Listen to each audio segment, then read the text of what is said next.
Hey, what's up, guys? Preparing for an interview. So, we're going to hit up data structures, typed arrays. So, go ahead and read that. Let's get to I want to jump into the meat of this. So, the main concept we're getting at today is let's start here. There are two ways in creating these kind of arrays. One way is to create it directly. Below is how to create a 3-length int16th array.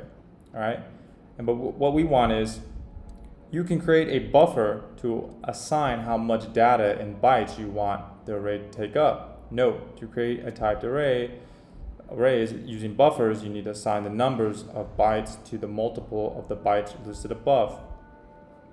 Okay, so here we get the byte size of 6, a buffer with the plugged in byte size, and then the view. So big concept here. Buffers are general purpose objects that just carry data.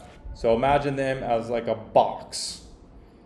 And you can't see the box. You can't see what's inside the box. It's just a box. To see the box, you need a view. So in this case, they're telling you to access them, you need to create a view. So here's the view here. And here's the view also here, right? You plug in the buffer and with the type of view of N16 array. So in our case, what we're gonna do is first create a buffer that is 64 bytes. Okay, let's create the buffer. So new, how do I write the buffer? It's right here, array buffer.